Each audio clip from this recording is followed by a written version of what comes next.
Bueno, bienvenidos queridos amigos y hermanos a una nueva sesión de preguntas y respuestas con el pastor Edgardo Piesco.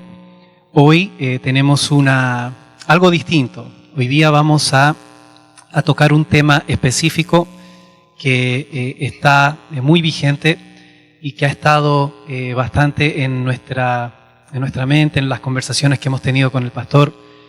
Y el tema es, sin mayor preámbulo, es la misinformación. ¿Ya? Así que vamos a comenzar con una pequeña definición de qué es la misinformación, más conocido o popularizado bajo el término inglés fake news.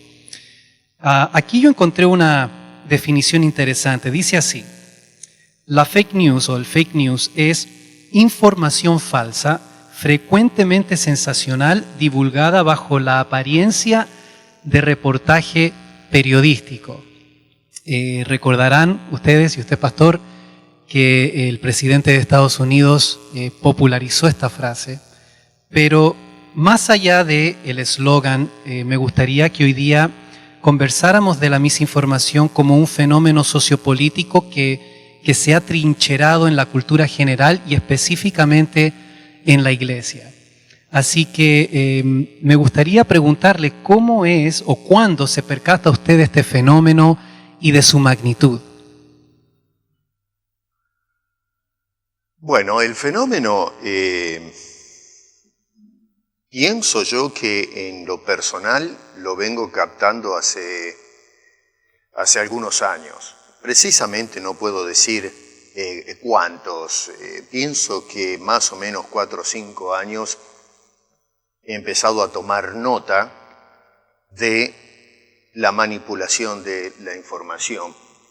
Y tal vez acá vale la aclaración, a veces se tiende a confundir los términos. Una cosa es la mala información y otra cosa es la desinformación. La desinformación es cuando no se informa a la gente. La mala información se informa a la gente, pero el problema es el contenido de lo que se está informando. Entonces, he empezado a tomar nota de eso, que por un lado, en lo que es la sociedad en general, y luego, por supuesto, en el entorno religioso, están las dos cosas. Está el fenómeno de informar mal a la gente y, últimamente, he cobrado más conciencia de que hay una carencia de información para mantener a las personas en la ignorancia, y de esa forma, pienso yo, manipular al pueblo de Cristo y luego, saliendo de la esfera religiosa, de manipular a la sociedad entera. Así que hace varios años ya que vengo observando este fenómeno y poniendo atención a cómo debemos abordarlo. Necesitamos nosotros informarnos acerca del fenómeno para poder entonces ver de qué manera lo vamos a abordar.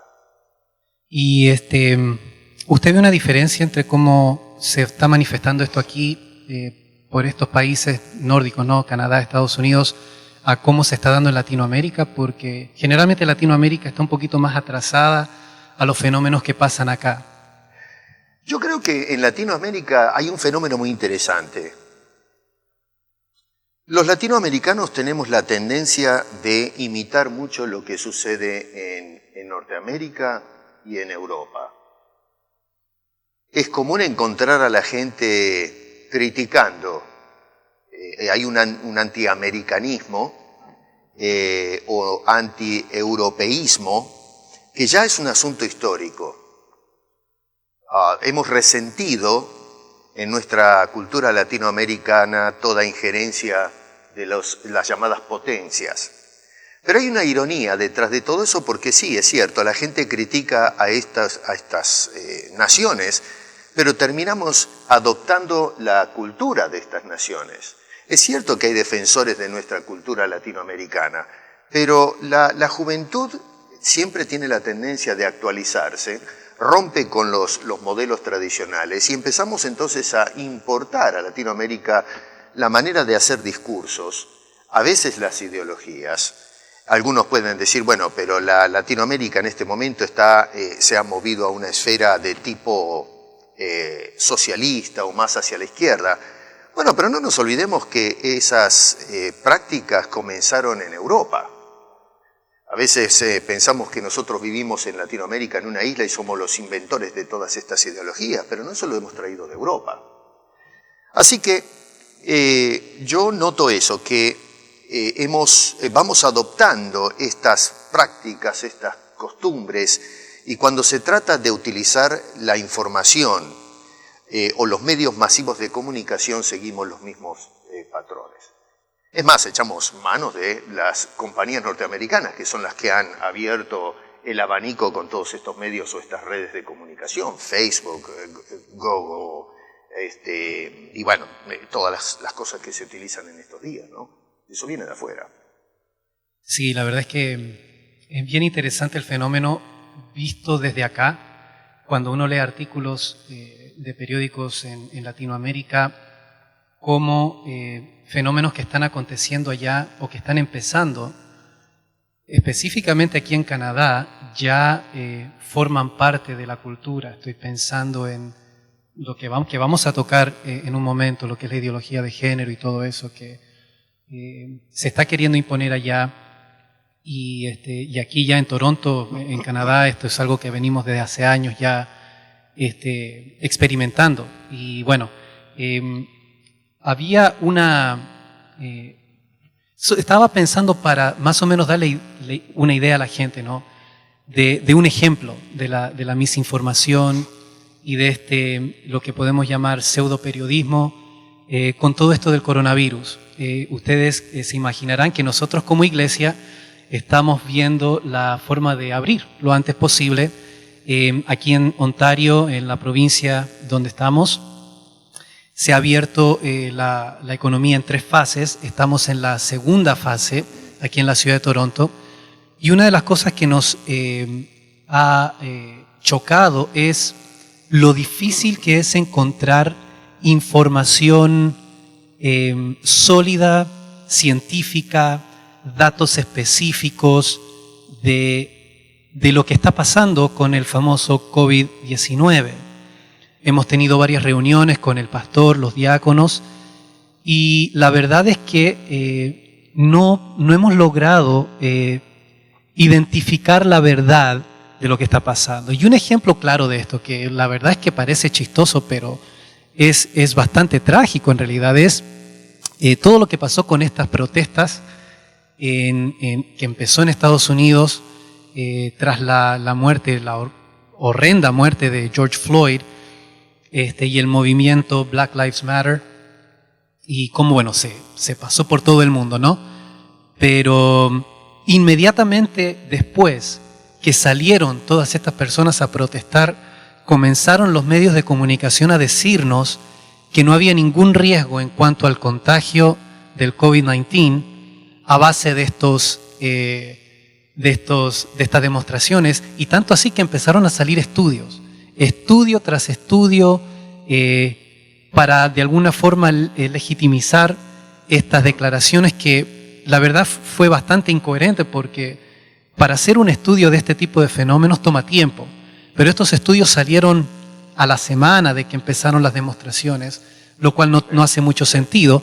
Y sin embargo, estaba leyendo justamente esta mañana de que hay gobiernos que les están diciendo a las comunidades de fe que si van a congregarse afuera, tienen por obligación que ir a la cuarentena, lo cual no hicieron con los que estaban protestando. Entonces, amigos, si ustedes ven esto y piensan que hay algo que no encaja, no están solos. Creo que todos nos estamos dando cuenta de esto. Pero le quería preguntar como pastor, ¿no? ¿Cuál ve usted que es lo que la mayor dificultad en esto del COVID y de cómo empezar a abrir las iglesias ahora que ya se está empezando a abrir la economía y la sociedad? Bueno, estamos estudiando en este momento todos los pormenores de la situación. No cabe duda, como usted dice, hay una politización de la crisis. Hay muchos políticos, tanto de los que gobiernan como los que son partidos de oposición, que utilizan los números, las estadísticas, ya sea de personas infectadas como las personas que han fallecido, que no son claras. Uno puede agarrar un periódico, un medio de difusión y encuentra números que son totalmente, no estamos hablando de estadísticas que fallan unos números nada más, pero a veces están en las antípodas de la realidad. Vamos a un medio y nos dice, bueno, los números son estos, y después los números en otro lugar son completamente descabellados. Hay una hiperinflación de la información que nos están dando. Eso nos crea a nosotros, la sociedad, no solamente la confusión, pero en un sentido inyecta el terror en la población. Se infunde un miedo que, pienso yo, esto es muy complejo, lógicamente, pero que lo que hace es producir esa desesperación, ese estado de ansiedad que mueve a la gente a correr hacia los líderes de las naciones, a papá grande, para que nos den una mano, nos digan qué tenemos que hacer. Y entonces los políticos salen con unas descabelladas ideas y la gente entonces se somete a eso. La cuarentena es algo importante, pero yo creo que no se han sentado todavía a pensar seriamente cuál es el paso a seguir para poder hacer que las sociedades funcionen, las economías sigan trabajando. Muchos están pensando ahora en la cuarentena y no se está poniendo atención a la crisis económica que va a venir, que va a ser una pandemia peor que esta enfermedad. Eso es un asunto numérico nada más. Con relación a la iglesia, bueno, eso nos pone a nosotros en una situación bastante complicada. Hay cristianos que están empezando a levantar sus voces diciendo que debemos obedecer a Dios y no a las naciones y por lo tanto debemos volver a congregarnos. La intención del corazón yo la entiendo, yo sé que la gente mira todo esto y dice se terminó, tenemos que volver a congregarnos porque es un mandato de las Escrituras que no dejemos de congregarnos. Muy bien, yo entiendo eso. Pero por el otro lado, también la Escritura, en Romanos por ejemplo, nos dice que debemos obedecer o someternos a las autoridades, que en última instancia son autoridades establecidas por Dios. Y la razón es porque la autoridad está velando por el interés público. Así que tenemos por un lado que se nos dice no dejen de congregarse y por el otro lado tenemos que la Escritura nos dice también debemos obedecer y someternos a las autoridades. Estamos en un dilema ahí. ¿Cómo hacemos para discernir entre esas dos cosas? Yo pienso que cuando se trata de una persecución abierta y flagrante contra la Iglesia que nos, por una razón ideológica nos dicen, les prohibimos congregarse, entonces la iglesia tiene que pararse y decir, no vamos a obedecer. Pero esto que se está dando, de que no se permita a las iglesias congregarse, no tiene nada que ver con la persecución religiosa, a lo menos por ahora, lo que podemos ver por ahora. Si hay otro tipo de agenda detrás del telón, eso lo vamos a ir viendo más adelante. Pero entonces, los gobiernos están llevando a cabo todos estos operativos por el bien común. Y nosotros como iglesia debemos cooperar en ese caso, porque en un sentido estamos haciendo un servicio a la sociedad, estamos colaborando con la sociedad. La doctrina cristiana no nos invita a rebelarnos contra la sociedad, sino a entrar a la sociedad para predicar el Evangelio. Nosotros no somos anarquistas o revolucionarios. Así que En este momento, en el caso nuestro particularmente, estamos estudiando todas las cosas, tratando de obedecer las regulaciones que establece el Estado, o la provincia en este caso, y esperar y orar. Y mientras tanto usar los medios que tenemos hoy, gracias a Dios, ¿no? Medios disponibles como el Zoom o qué sé yo, otras cosas, que nos permite mantenernos en contacto con las ovejas de Cristo, y por supuesto también nos ha abierto el panorama para poder inclusive alcanzar personas más allá. Nosotros antes teníamos un ministerio local y ahora con toda esta tecnología hemos salido de ese perímetro y ya estamos llegando a toda Latinoamérica. El otro día me escribió una persona de Estambul. Es una cosa increíble, ¿no? Yo digo, pero en Estambul, que hay latinos. Pienso que nosotros los latinos somos como el coronavirus, estamos por todos lados, no nos para nadie. Sí, eso es algo interesante porque detrás de la crisis se abren oportunidades, y creo que ahí también es donde juega un papel importante las mentes creativas dentro de la iglesia para trabajar y no quiero decir aprovechar porque no es óptimo lo que está pasando, pero sí sacar algo bueno. Y creo que tenemos un patrón claro en las Escrituras donde de la tragedia Dios saca cosas que Amén. Son inimaginables de bendición para su pueblo Amén. Y para la humanidad. Bueno, cuando hablamos de misinformación, lo que realmente estamos lidiando con la médula del asunto es una manipulación de la información. Y cuando hablamos de eso, yo por lo menos lo veo en dos sentidos, ¿no? Está la manipulación en términos de narrativas, cuentos, historias, tradiciones, filosofías, grandes sistemas de pensamiento que nos dan un marco de interpretación de los hechos y de la realidad, pero también está la manipulación de las palabras mismas. Y aquí es donde quiero entrar, pastor, a un tema que es delicado y no queremos caer en el error de politizar las cosas como hacen en el mundo. Queremos más bien hablar de este tema con toda seriedad y ver qué dice la Biblia al respecto, qué es la ideología de género. Como pueden ver, amigos, estos temas son grandes y lo que estamos haciendo aquí más que nada es una introducción. No vamos a entrar muy a fondo en todo, pero sí quiero llamar la atención a esto precisamente porque sirve como una ilustración de la manipulación.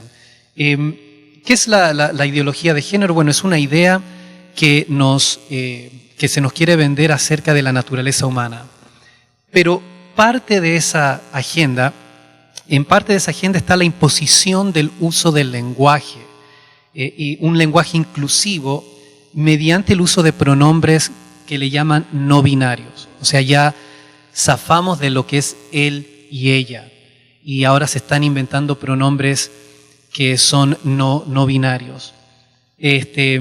Aquí en Canadá, esto es ley, y hubo una controversia por ahí por el 2017 con respecto a una ley que se llama Bill C-16. Los que están al tanto de esto recordarán un psicólogo muy famoso canadiense, Jordan Peterson. Hubo una tremenda controversia con este hombre porque él rehusaba a doblar la rodilla ante esta ley. ¿En qué sentido? En que él no veía correcto que el gobierno impusiera el control del lenguaje mediante la legislación. Él no tenía ningún problema en una conversación privada con sus estudiantes si esta persona le pedía que no usaran los pronombres normales en ceder, pero cuando esa fuerza procede del gobierno es cuando este hombre reaccionó. Entonces, hay una imposición legislativa aquí en Canadá y hay que tener mucho cuidado, pero creo que en Latinoamérica todavía no es así, pero ciertamente hay una imposición cultural mediante la farándula, Departamento de Recursos Humanos en distintas compañías. Entonces, la pregunta que le tengo, pastor, es ¿qué efecto tiene el uso del lenguaje, el uso de las palabras en la manera de pensar primeramente? Quiero ver si pensamos bien básico. ¿Por qué nos debe importar los pronombres que usamos o no? Me imagino que han de haber personas que piensan, bueno, ¿qué importa?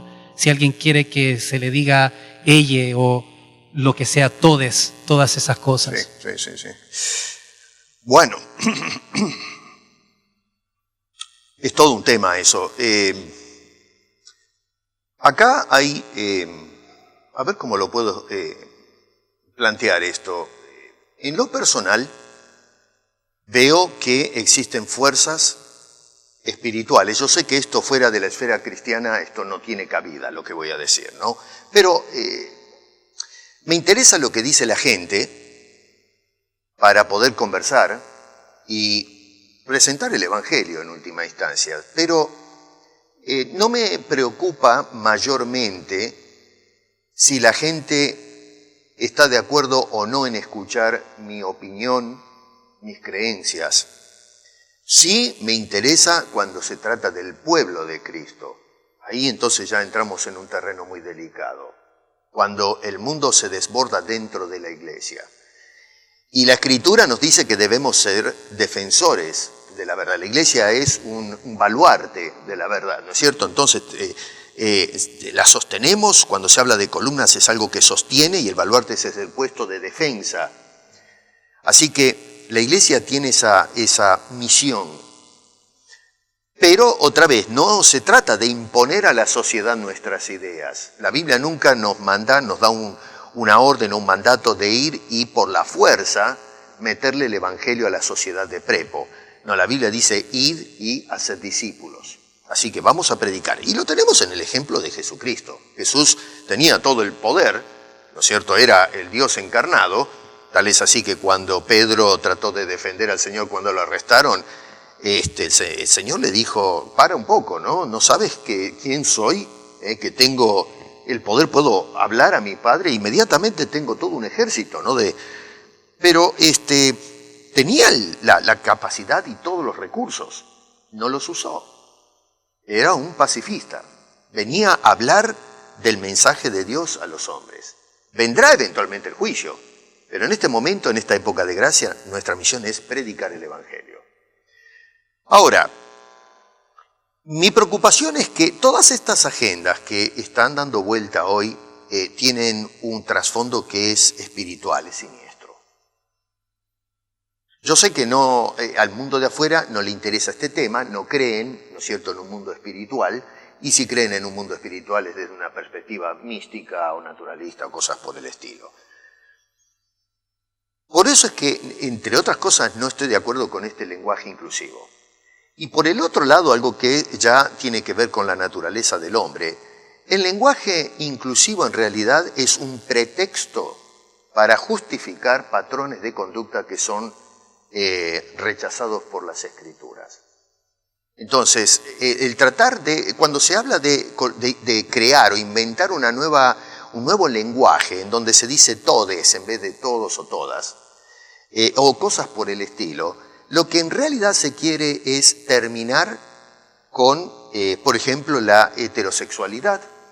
Se quiere terminar con el hombre como lo entendemos, el hombre sexual o el hombre como género.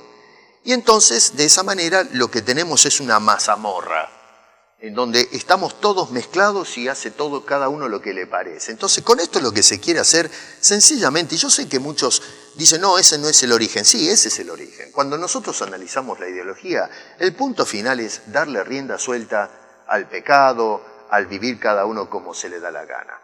Repito, yo no puedo obligar a la gente en la sociedad a que acepte lo que enseña el cristianismo, pero el cristianismo es otra cosa. Dentro de la iglesia tenemos que continuar obedeciendo al Señor. Entonces, pienso que es una agenda extremadamente peligrosa, es una agenda que lo que quiere es resucitar patrones de conductas como encontrábamos en las ciudades de Sodoma y Gomorra, donde era un desastre, en la antigua Grecia, donde hasta la pedofilia era una cosa vista como algo normal. Y eso es lo que estamos viendo hoy, hay una especie de resucitamiento de estas costumbres.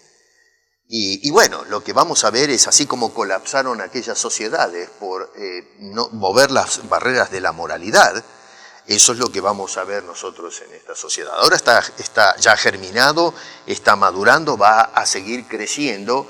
Vamos a ver legislaciones que eventualmente, creo yo, se van a lanzar contra la Iglesia. Ya hubo problemas en Estados Unidos antes de que subiese el actual presidente, en donde pastores en el sur de los Estados Unidos tenían dificultades para poder predicar de este tema. Así que yo creo que eventualmente va a haber una fuerza de parte del Estado que va a salir a perseguir a los cristianos y prohibirles, ¿no es cierto?, censurar el tipo de lenguaje que tienen. Es todo un tema esto. Sí. Ya, como decía, ¿no? No vamos a tocar todo porque no nos queda tiempo, pero sí me gustaría hacerle una pregunta con respecto a la importancia de la letra y de la palabra, porque los cristianos somos personas del libro y Pablo hace la conexión de la llenura del Espíritu con la llenura de la palabra en Efesios y después en Colosenses también, que la palabra de Cristo more ricamente en nosotros, dice. Y me pregunto, no sé qué piensa usted, pero si los cristianos estamos un poquito adormecidos en cuanto a eso, porque dejamos entrar todas estas cosas y no prestamos atención precisamente a la verdad. Y no sé si usted vea esto y qué piense al respecto de esa, creo, negligencia. Y a veces tendemos a echarle la culpa a los pastores, pero una de las cosas que a mí me molesta es precisamente cuando abdicamos nuestra responsabilidad. Todos y cada uno de nosotros somos responsables delante de Cristo, que es el buen pastor. Y llega un punto en que nosotros como cristianos tenemos que tomar responsabilidad y hacer lo que dice el Señor. Prestar atención y llenarnos de la palabra para no ser engañados y llenarnos de la mentira, ¿no? El apóstol Pablo le decía a Timoteo que predique a tiempo y fuera de tiempo. Y una de las razones que da el apóstol Pablo es porque llegará el momento cuando la gente tendrá comezón de oír, pero no estarán dispuestos a oír la sana doctrina. Así que tenemos un problema, por un lado, en lo que es los creyentes, y por el otro lado tenemos, dice el apóstol Pablo, maestros que se amontonarán según sus propias concupiscencias y van a abastecer la información que la gente quiere escuchar, no lo que Dios tiene que decir. Lo que nosotros hoy estamos haciendo es un abandono flagrante a lo que Dios dice en su palabra. El ir a la Biblia y decir, bueno, la Biblia dice, pero torcer las Escrituras para justificar los deseos de la gente, eso no es obedecer a Dios, no es estudiar y seguir las Escrituras. En la mayoría de los casos lo que la Biblia nos dice que hagamos no nos gusta. La naturaleza humana siempre va en contra de la voluntad de Dios, es un asunto natural. Así que cada vez que vayamos a las Escrituras, cuando leamos, vamos a reaccionar. ¿Por qué? Porque Dios nos está diciendo, deja de andar como andan los demás, tienes que andar en una forma diferente, tienes que ir a contramano. A la gente no le gusta eso. Por eso Pablo le advertía a Timoteo, atenti con esto, tienes que predicar la sana doctrina, porque va a llegar el momento en que la gente, otra vez va a haber un mercado de demandas y de ofertas de mala información. Y hoy estamos viviendo en un momento en que la gente no se informa por las Escrituras, la gente se informa desde afuera y luego van a buscar un pretexto en las Escrituras para justificar esas ideas preconcebidas. Y esto es un fenómeno que lo estamos viendo y va creciendo en la iglesia contemporánea. Hay algo que yo siempre marco, ¿no? Y es uno de los gravísimos errores en el cristianismo contemporáneo es la desprofesionalización del ministerio. Antes los pastores eran, cuando se hablaba de un pastor tenía que ser una persona que había estudiado en un seminario, tenía preparación teológica, y entonces después de haber sido estudiada la persona, porque, a ver, cuando uno va a un seminario no quiere decir que es un pastor. A veces uno sale del seminario y le llaman pastor. No, el seminario, cuando uno se recibe en el seminario es un bachiller tiene una maestría o un doctorado, es una persona que se entrenó, tiene una preparación profesional en lo que es la teología. Así que no es pastor. Pastor es cuando es llamado al ministerio pastoral, es una función dentro de la iglesia. Así que hoy no tenemos claro este asunto. Y por el otro lado, el pastor tiene que ser examinado por las congregaciones y asegurarse que la persona tiene la preparación, el equipamiento teológico adecuado para ejercer la función de pastor. ¿Qué tenemos hoy? Que tenemos un montón de personas en todo el continente que son pastores y no han pisado una escuela en su vida. Personas que dan consejos y resulta que no tienen ningún entrenamiento de consejería pastoral. Hay quienes juegan al psicólogo y causan trastornos y daños terribles en personas que eventualmente no sé si el Estado no va a accionar y aplicar penas, porque no se puede hablar como un profesional cuando no lo somos. Eso es raya, si no lo es ya, un delito. Tenemos cristianos entonces que hoy se hacen los profesionales, se autodeclaran pastores y resulta que no tienen ningún tipo de entrenamiento o preparación. Bueno, eso es uno de los gravísimos errores en los que cayó la iglesia cristiana. ¿Por qué sucede todo esto? Porque cerramos la Biblia. Y cuando abrimos la Biblia es simplemente para encontrar pasajes bíblicos que respalden nuestras ideas preconcebidas que son de afuera de la Biblia. Hablando de eso entonces, pastor, una de las cosas que es común en la iglesia es el mal uso de la escritura, donde aislamos versículos, los unimos y formamos vivimos en el cristianismo basado en eso, que siento es algo muy flojo, o sea, no tiene sustancia, no tiene fuerza, y creo a veces criamos a nuestros hijos en ese tipo de cristianismo light, un cristianismo más cultural, más tradicional, más religioso. Nuestros chicos van a las universidades y lo que reciben en las universidades es misinformación de un tipo y son narrativas complejas, grandes, supuestamente históricas que ni siquiera le hacen competencia. O el cristianismo que ellos aprendieron no hace competencia con estas cosas que les enseñan en las universidades. Entonces, hablando de esas narrativas, de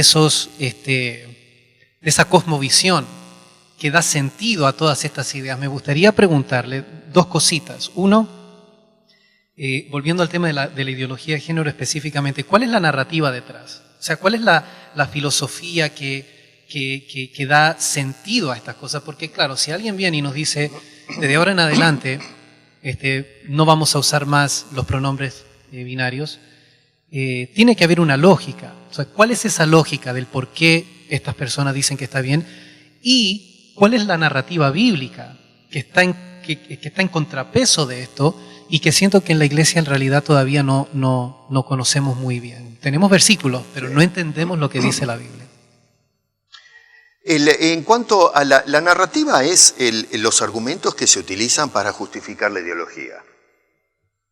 Y hoy lo que tenemos es una pluralidad, diría yo, de narrativas, porque tenemos los colectivos de diferentes grupos, ¿no? Tenemos los llamados gays, lesbianas, transsexuals, en fin, tenemos una cantidad de colectivos y lo que hacen es curioso porque cuando analizamos la ideología de cada colectivo no están de acuerdo, pero exacto, se contradicen, sí. Pero lo que hacen es ahora ponerse de acuerdo, agarrarse de los brazos para luchar con el resto. Entonces es muy interesante el fenómeno, es muy complejo. Pero sucede entonces que hay narrativas que se utilizan para justificar una ideología de fondo. Todo este movimiento ya lo vemos en Hegel, por ejemplo, que sostenía, y después todo lo que es el manifiesto comunista sostiene este tipo de ideas. sostenían que vivimos en un sistema, es una manera de interpretar, a ver si lo pongo de esta forma, una manera de interpretar la historia. Se ve la historia como una lucha entre clases. Y entonces Carlos Marx decía, por ejemplo, que toda la humanidad, toda la historia de la humanidad era una lucha entre la gente que tenía y los que no tenían, por ponerlo en una forma simple y no complicar las cosas. Y entonces él construyó todo su sistema de pensamiento partiendo de esa postura, de esa interpretación de la historia. Y muchos aplauden eso. Hay un problema con esto, que cuando nosotros construimos historia, es muy subjetiva la construcción.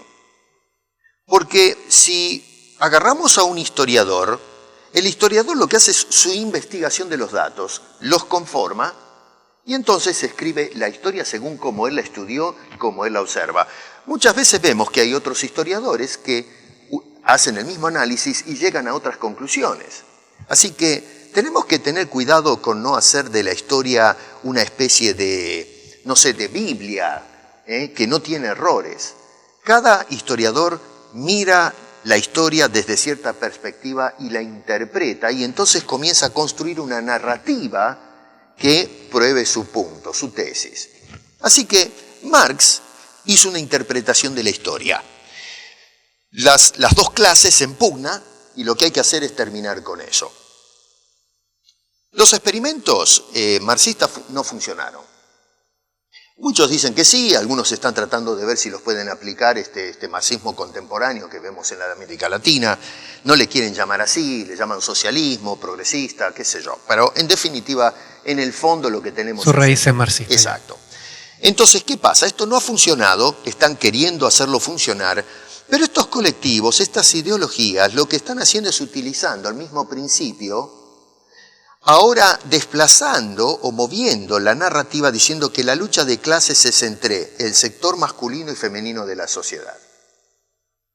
O sea que se utiliza el mismo fondo de luchas de clase, pero la narrativa ahora se arregla y se retoca para decir que a fin de cuentas la mujer es una mujer que desde los albores de la civilización ha sido esclavizada, ha sido sometida por el hombre. Ojo, Hegel, vuelvo a repetir, por eso mencioné Hegel, ya venía con esta idea. Y bueno, después tenemos a Simone de Beauvoir, tenemos a su amante, no sé, Jean-Paul Sartre, que tenía la misma idea, él es el padre del existencialismo, tiene ideas que no comparto en absoluto. Y bueno, empezaron estos a ser los pioneros de esta ideología de género que tenemos hoy, que es un monstruo de 1000 cabezas. Cortamos una cabeza y inmediatamente sale otra. Así que es una hidra que es prácticamente imparable. Ahora, es muy interesante porque dentro de ellos tienen conflictos.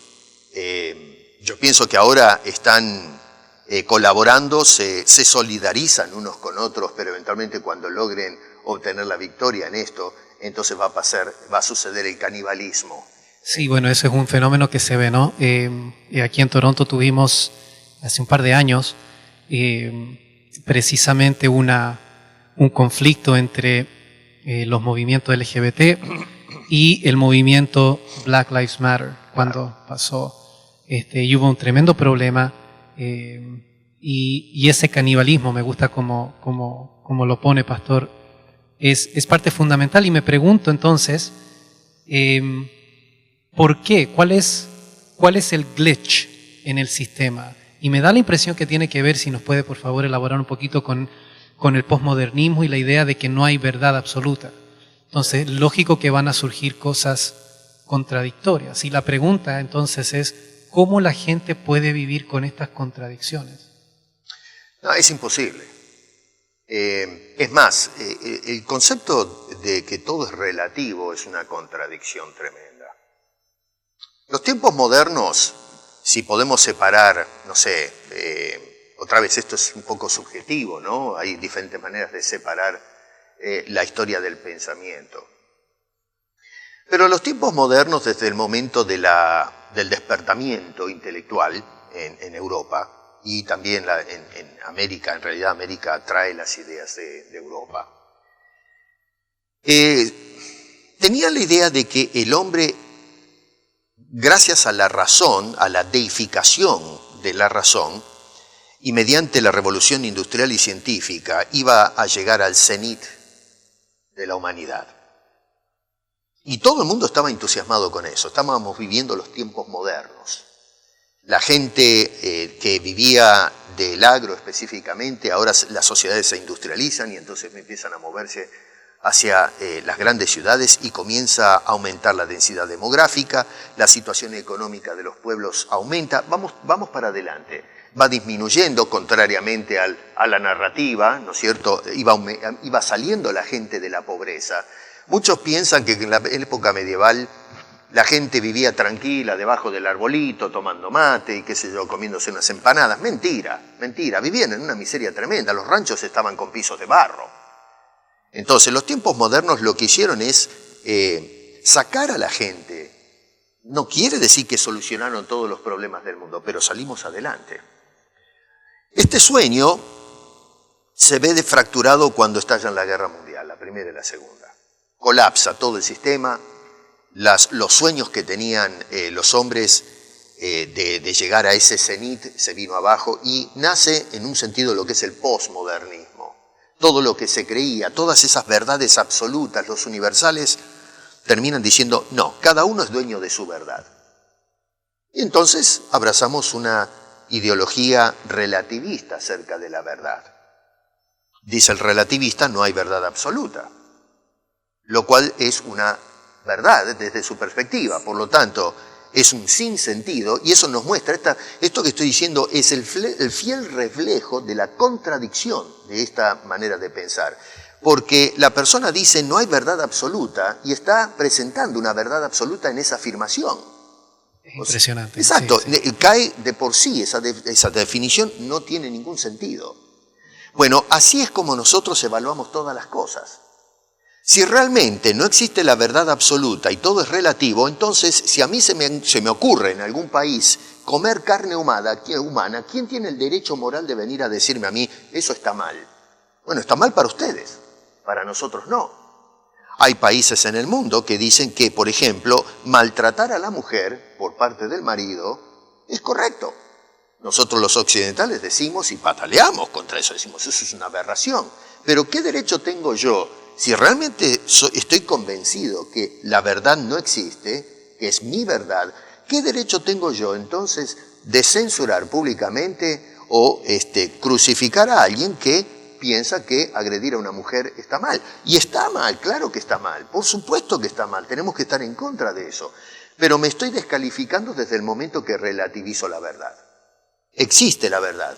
Jesús dijo, la verdad os hará libre, no la relativización de las cosas. Es la verdad la que nos va a liberar.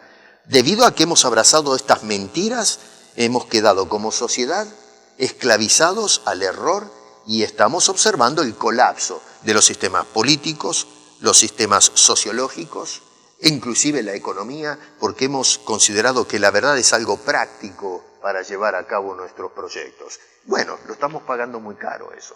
Qué impresionante, la verdad es que podemos ir por muchas áreas, ¿no? Una de esas que me gustaría en su momento conversar precisamente, que usted tocó, es el asunto de la educación. Hay pastores que se dicen serlo, pero no lo son. Pero no vamos a entrar en ese aspecto. Me gustaría ver si nos podía, entonces, dado todo lo que usted dice, ¿cuál es la alternativa bíblica? O sea, ¿cuál es la narrativa bíblica que en su momento quizás se sostuvo, que es parte importante del fundamento de Occidente, y pensamos más específicamente en el experimento norteamericano de Estados Unidos? ¿Por qué es tan distinto y qué respuesta da la narrativa bíblica? ¿En qué se equivocan ellos que la Biblia dice tener razón? Pienso particularmente, perdón, pastor, en eso que usted tocó, lo de la mujer, esa guerra entre primero las clases sociales, ahora la guerra de los sexos o de los géneros. ¿Cuál es la alternativa bíblica? Bueno, a ver, la alternativa bíblica es toda la Biblia. No hay vuelta que darle, porque la Biblia es la que Dios es el que nos creó y diseñó al hombre biológica y psicológicamente de cierta manera, y a la mujer de la misma manera, ¿no es cierto?, de su manera. Entonces, partamos de la base que Dios nos diseñó de cierta forma. Somos iguales, sí, pero al mismo tiempo somos distintos. Biológicamente somos iguales, pero también tenemos estructuras que son distintas. Entonces, el querer inventar una narrativa que lo que eclipse esos principios, que incluso no solamente van en contra de la Biblia, pero van en contra de la naturaleza misma, es un absurdo que nos lleva al fracaso. Es un suicidio intelectual lo que estamos haciendo. La Escritura nos dice, hay algo muy interesante que yo he hablado de esto en otras ocasiones, y es que cuando Dios creó al hombre y a la mujer y los puso en el huerto, alguien apareció y le ofreció una alternativa distinta. El hombre y la mujer, o vamos a ponerlo en el orden que aparece en la Escritura, la mujer y el hombre, decidieron coquetear con esa alternativa. Entonces, ¿qué tiene el hombre? Tiene dos. Tiene la que le dio Dios, puedes disfrutar de todo lo que te he dado, el día que tomes de lo prohibido vas a sufrir las consecuencias, y entonces vino la otra alternativa que dice, no va a suceder absolutamente nada. Bueno, el hombre optó por la segunda, y lo que hizo es traer el colapso, la caída, la ruptura. Por un lado tenemos unas consecuencias teológicas, porque el hombre pierde su relación con Dios. Hay unas consecuencias sociales, el hombre ya pierde su relación con la mujer y con el resto de las personas. Y luego tenemos unas consecuencias que son de orden ecológico, ¿no? El hombre termina enemistado con la naturaleza y la naturaleza con el hombre. De ahí para adelante, el hombre lo que quiere es poner en práctica ese experimento social de construir un mundo y una sociedad sin Dios. Nosotros somos Dios, nosotros vamos a hacer lo que queremos. Perdón, fíjese que es interesante leyendo, y no sé si a usted le pasa lo mismo, el discurso político, particularmente de los que están despertando la verdad, que podríamos llamar los conservadores de derecha, etcétera. Se habla mucho de esto, nos quejamos y todo, pero si hay algo que está ausente es Dios. Es muy, muy interesante porque he tenido conversaciones con varias personas y le apunto a esto, ¿no? De que volver, dicen algunos, tenemos que volver a nuestras bases judeocristianas. Bueno, pero sin Dios, esa base no existe. Lo que hizo de esa base algo válido es que las personas que la implementaron en este experimento político eran en su mayoría creyentes en Dios. Entonces no puedes divorciar la realidad de Dios de los principios judeocristianos. Pero, perdón, continúa. Sí, el tema es, el hombre otra vez le ha dado más crédito a la razón que a la revelación. Y eso es algo que estalló en los tiempos modernos, ¿no es cierto? Sí, se puede decir que el Renacimiento, si se quiere, en el siglo XV, en 1453, lo que trajo aparejado es un resurgir de las artes clásicas. Y eso revolucionó el pensamiento. Y yo soy un convencido que la Reforma Protestante, en el siglo XVI, también trajo, fue un punto importantísimo en la historia. Desafortunadamente, el hombre, en lugar de prestar atención a la revelación que lo liberó, por ejemplo, de un sistema oscuro de 1000 años de opresión religiosa en la Edad Media, la Biblia liberó eso. No nos olvidemos que Lutero y los reformadores encontraron en la Escritura el despertamiento, se corrió la venda, se sintieron liberados por el Señor. La sociedad, en lugar de darle el crédito que le corresponde a la revelación, le dio crédito a la razón humana. ¿Qué sucede? Al principio iban paralelos.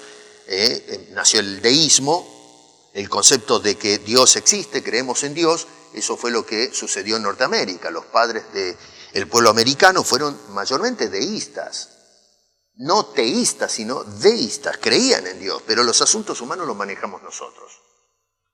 El deísmo estaba en boga en ese tiempo en Europa, y eso llegó con los colonos a Norteamérica. Pero estamos en lo mismo, estamos idealizando a Dios.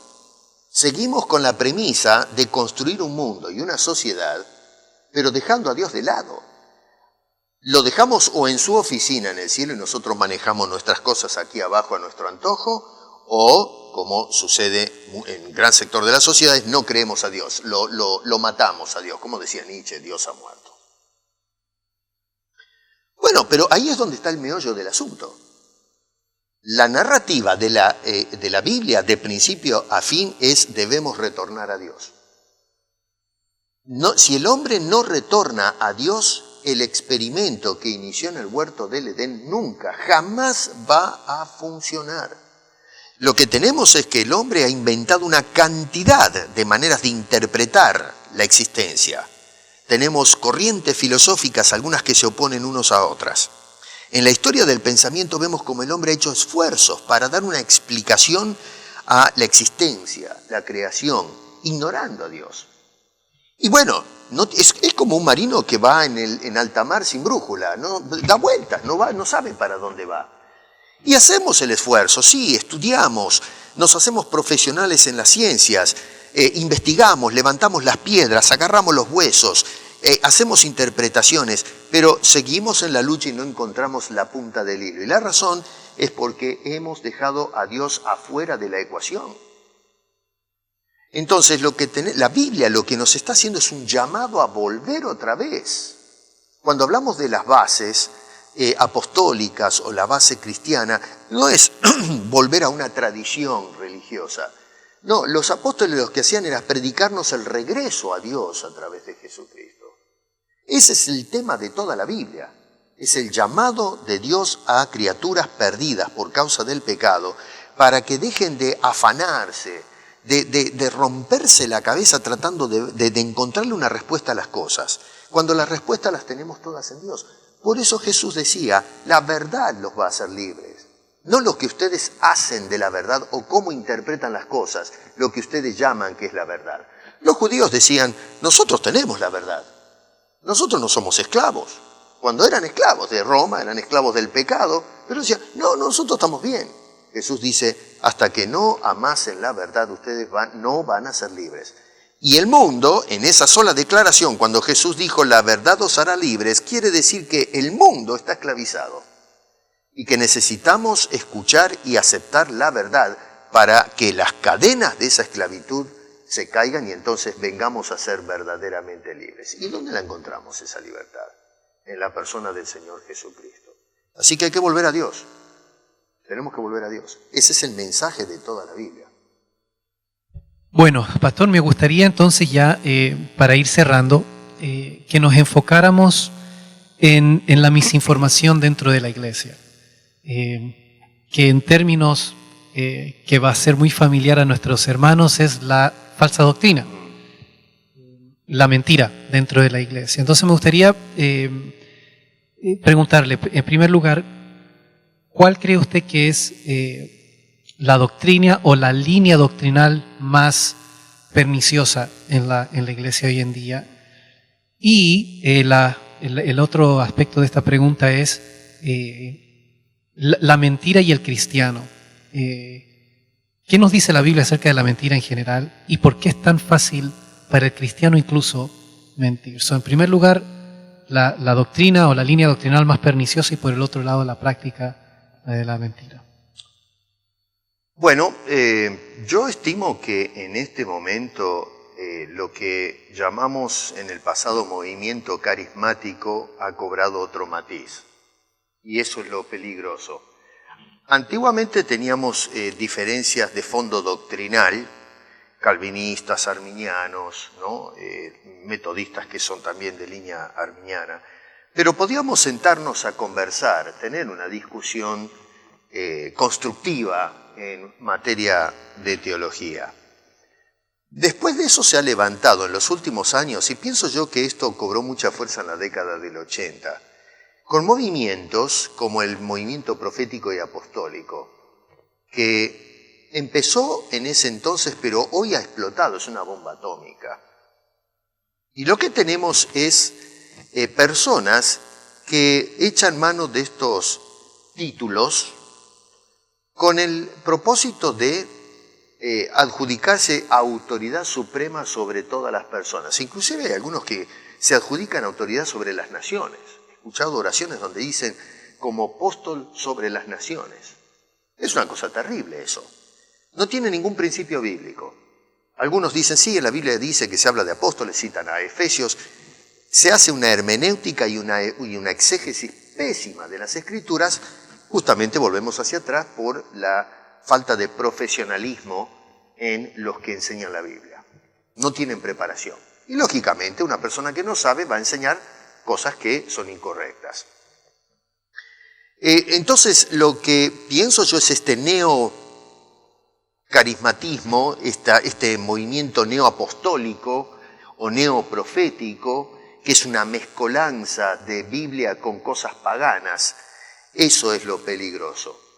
Y luego, obviamente, conlleva el propio relativismo de las ideas de la mentalidad moderna, ¿no? Si uno dice eso está mal, la persona dice, bueno, esa es su opinión, esa es su manera de interpretar las cosas. De esa forma, entonces, lo que hace es callar al que cuestiona todo esto y de esa manera poder seguir con sus fechorías intelectuales. Así que ese es el problema. Es complejo, ¿no? Da mucho para hablar de ese asunto. La otra parte de la pregunta era... Con respecto a la mentira y el cristiano, ¿por qué es tan fácil para nosotros como cristianos, que no debería hacerlo, caer en eso? Y empiezo solamente para darle un poquito de contexto a los amigos, ¿no? Por ejemplo, Canadá es una cultura donde se valora mucho lo que es la tolerancia. Claro, ahora eso se ha distorsionado bastante. Pero en términos normales es esta idea de que yo busco y trato lo más posible de no ofender a la otra persona. Y creo que eso es bueno, ¿no? Sobre todo en un país multicultural donde cuando uno está en el bus está al lado de una persona de índole musulmán, al otro lado puede haber una persona de tradición hinduista. Entonces hay mucha diversidad. Entonces en una cultura así, la tolerancia y el respeto más bien, porque la tolerancia no me gusta mucho esa palabra, pero el respeto es algo que se mete mucho. Entonces somos muy reacios a decir lo que a veces realmente pensamos, somos deshonestos en ese sentido, y peor aún, fallamos en lo que dice Pablo en Efesios, donde dice que cuando vemos inmoralidad hay que denunciarla, hay que decir que es inmoral. Entonces, ¿por qué nos cuesta tanto? Partamos de una cosa. Esta nueva idea de la tolerancia es la mayor de las intolerancias.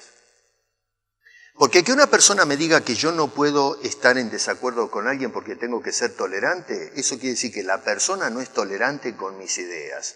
Entonces, otra vez, caemos en esa relativización de cosas. Jueguito de palabras. Exacto. Entonces, si una persona me dice, no, lo que usted guárdeselo, no puede apuntar a mis errores, porque hay que ser tolerante con las ideas del otro. Bueno, ¿y dónde van a parar mis ideas? ¿Dónde está la tolerancia de la otra persona? No, es una mentira disfrazada esto. Ahora, la Biblia dice que el padre de la mentira es el diablo. Entonces, no podemos adjudicar al Espíritu Santo como el que inspire la mentira. Cualquier persona que mienta no me puede decir a mí que el Espíritu Santo, el Señor, lo llevó a mentir. Cuando nosotros mentimos cometemos un pecado. La Biblia dice que el padre de la mentira no es Dios, no es el Espíritu Santo, es el diablo. Pablo le escribe a los Efesios y nos dice que no nos mintamos los unos a los otros, que nos hablemos con la verdad. ¿Por qué? Porque la mentira no edifica, la mentira destruye, produce dolores tremendos, frustración. La persona se siente traicionada cuando le mienten. Dios se siente traicionado cuando le mentimos. Entonces, la Escritura nos dice claramente que si hay algo que debe desaparecer de nuestro lenguaje y de nuestra manera de pensar, es la mentira. A veces uno puede decir, bueno, pero a ver, yo no digo mentiras, pero a veces puedo pensar mentiras. A veces podemos exagerar las cosas y pensar que cuando exagero no miento. Una exageración es una mentira, es una deformación de la realidad. Así que el que exagera está mintiendo. La Biblia dice que los cristianos no debemos mentir. ¿Por qué es fácil mentir? Bueno, es un recurso, es un sistema de defensa. Allá entramos acá en lo que es la psicología del hombre. Cuando nos vemos expuestos, cuando estamos en peligro, nos sentimos amenazados o vulnerables, tratamos de escondernos. Y entonces una de las maneras, un recurso que utilizamos para escondernos es la mentira. Es apartar la vista, el dedo acusador de una persona de nosotros. Y entonces lo dirigimos en otra dirección. Así que es muy fácil porque estamos habituados a escondernos de lo que nos produce un daño o nos expone. Y la mentira es un recurso que tenemos ahí nomás, a mano. Venimos de un mundo caído, los cristianos, hemos usado la mentira antes de conocer a Cristo. Así que no es algo desconocido, no es un terreno extraño. No nos cuesta mentir. Lo que cuesta es ser obediente. Por eso es que tenemos que pedirle la ayuda al Espíritu Santo para que podamos abandonar los hábitos del viejo hombre. El apóstol Pablo dice en Efesios capítulo 4, verso 17, ya no andéis como los otros gentiles que andan en la vanidad de su mente. Dice que debemos renovarnos en nuestro hombre interior, nuestra manera de pensar. Pablo está diciendo en Efesios 4 que tenemos que abandonar los viejos hábitos para ser reemplazados por nuevos hábitos que son motivados por la presencia, la operación de Dios en el Espíritu Santo. Así que la mentira desde ya tiene que ser negada completamente, tenemos que renunciar a eso. De lo contrario estamos pecando. Hablando de esto, quería hacer una pregunta. Esto puede verse un poquito fuera del tema, pero creo que va muy de la mano con todo lo que hemos hablado, tanto de la misinformación en el mundo, con la ideología de género y todas esas cosas, como la misinformación en la iglesia. En lo personal, y no digo esto para ponerme yo como ejemplo, porque no es esa la intención, sino simplemente es un testimonio. Yo he tenido, y me ha costado mucho tiempo y muchos años aprender ese concepto que usted acaba de mencionar, el dejar los viejos hábitos. Suena simple, suena obvio, todo el mundo dice amén a esto, pero es más difícil de lo que uno cree, porque los hábitos están muy marcados en nuestra psiquis. Hace unos días hablaba con alguien y es interesante ver la reacción de las personas cuando le dicen a uno, bueno, pero ¿qué haces con tu tiempo? ¿Por qué no tienes tiempo? Porque ves que me preguntan, generalmente digo, no tengo tiempo. Y le decía, porque tengo que leer, necesito tiempo para leer, necesito tiempo para orar, necesito tiempo para esas cosas. Y la gente escucha esas cosas y se extrañan muchísimo. Mi pregunta a usted, pastor, es, ¿cómo divide usted su día? Un día normal en la vida del pastor Edgardo Piesco, porque creo que eso nos va a dar una idea de lo que toma para empezar a aplicar los buenos hábitos que usted habla en la... Ya, muy bueno.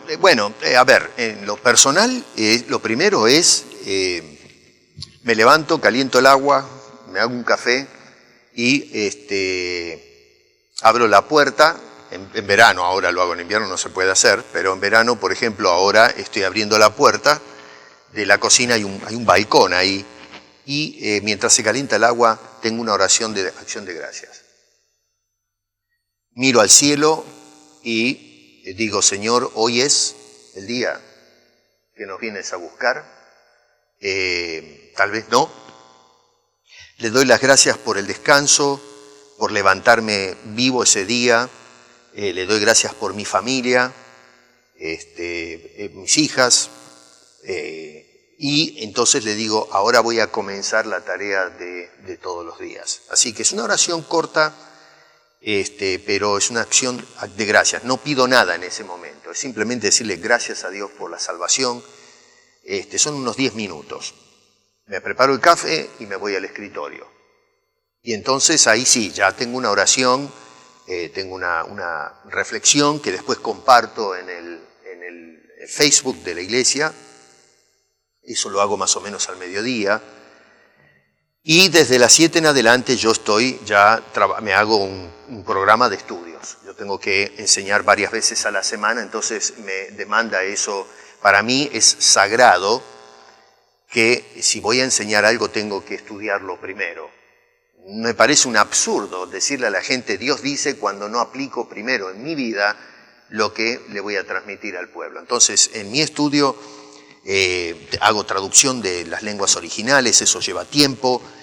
Tengo que hacer la hermenéutica, tengo que hacer la exégesis de los textos, consultar con comentarios, eso me lleva muchas horas. Usualmente dedico unas 4 horas el lunes, por ejemplo, para trabajar con el mensaje del domingo. Después tengo otras 3 o 4 horas para el mensaje, estamos estudiando escatología, trabajar con eso. Y luego tengo la clase del domingo. Así que se va todo el día sin parar en el escritorio. Y eso es todos los días. Todos los días. Wow. No hay vacaciones, no hay nada. Eso es todos los días religioso para mí. Es un día que yo no hago eso, tengo que recuperar al otro día el tiempo que perdí. Porque de lo contrario, es como cuando para mí el tema de preparar un mensaje es como el horneador de pan.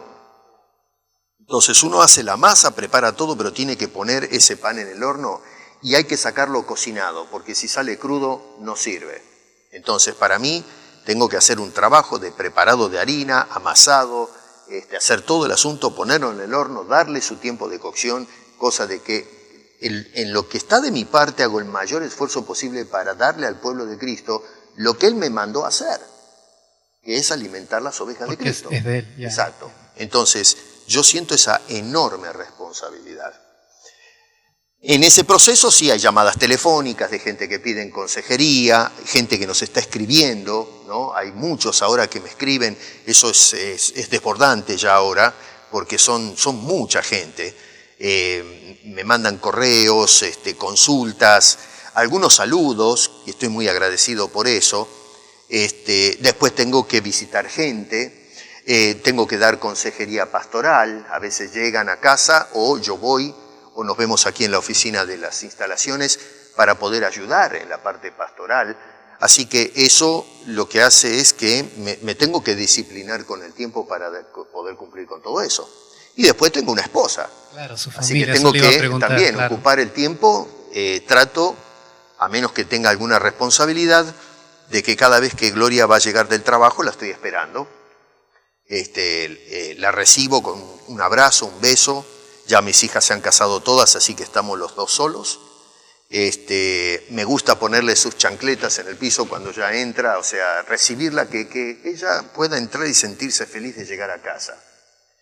Y bueno, cenamos, pasamos el tiempo juntos y así se va yendo el día. Tengo hijas que visito, ¿no? También, no tanto porque ahora viven un poquito distanciadas, pero más o menos una vez al mes o 2 meses les pegamos una visita o nuestras hijas nos visitan a nosotros con sus nietos, ¿no? Sí, porque tiene nietos ahora, me imagino nietos, que eso sí, es sí. Y viene otro camino que van a hacer en abril, que estoy diciendo, en diciembre. Así que estamos muy contentos también por uno más que el Señor nos está enviando, ¿no? Sí. Y quizás podemos ir ya cerrando la conversación, dejándole algún mensaje al hermano que nos está viendo, esto es un monstruo, ya sea de la ideología de género, con sus 1000 cabezas, como usted decía, el coronavirus que está ahí y es una tensión bastante importante, y dentro de la iglesia este fenómeno viral también que es la falsa doctrina y las personas que mienten. Me gustaría que termináramos en un tono más de ánimo, pero también de exhortación.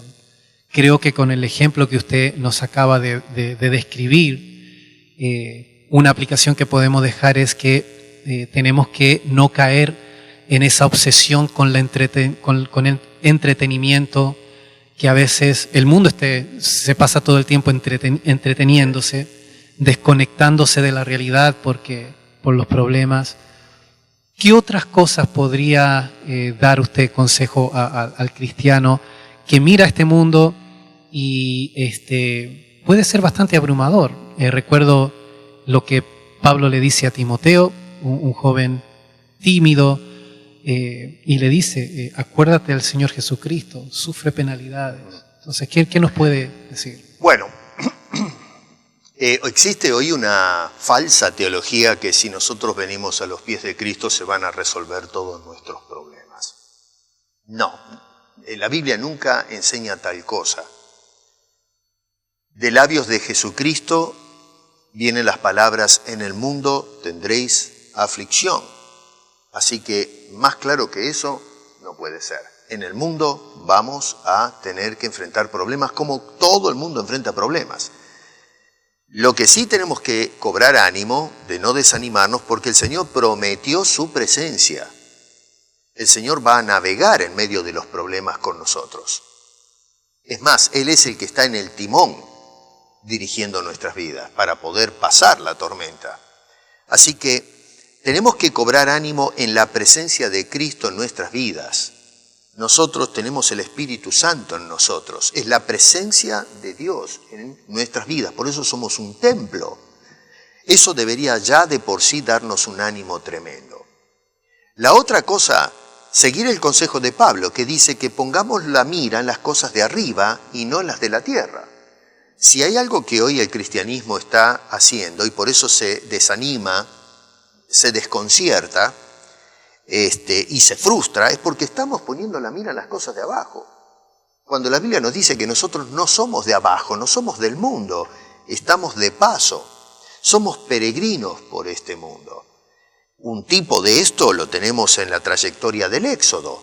El pueblo de Israel fue liberado, pero pasaron por la tierra de paso para ser introducidos en Canaán. Bueno, nosotros hemos sido liberados de nuestra esclavitud del pecado y ahora estamos en nuestro éxodo. Estamos siendo llevados por la providencia divina a nuestra Canaán celestial. Así que los ojos tienen que estar puestos allá arriba, no en las cosas de abajo. Cristo está con nosotros, somos libres en Cristo Jesús, no perdamos la esperanza. El Señor Jesucristo viene por nosotros y no nos dejó huérfanos. Él está con nosotros ahora, caminando a nuestro lado, en nosotros, para llevarnos a casa. Ánimos, hermanos, ánimo. Bueno, pastor, gracias. Ha sido un placer. Creo que hemos todos sido muy nutridos por sus consejos y por su perspectiva. Hermanos y amigos, espero que este video haya sido de bendición para ustedes, por lo menos de información. Son temas complejos y esperamos que todo esto sirva para que vayan rumiando en sus mentes y en sus corazones, y esperamos, primero Dios, en un futuro continuar con conversaciones quizás un poquito más específicas, pastor. Amén. Si por favor nos puede despedir en oración. ¿Cómo no? Señor, te damos muchas gracias por este tiempo y por poder reflexionar en asuntos que son relevantes para tu pueblo cristiano. Ayúdanos, Señor, en estos momentos de prueba.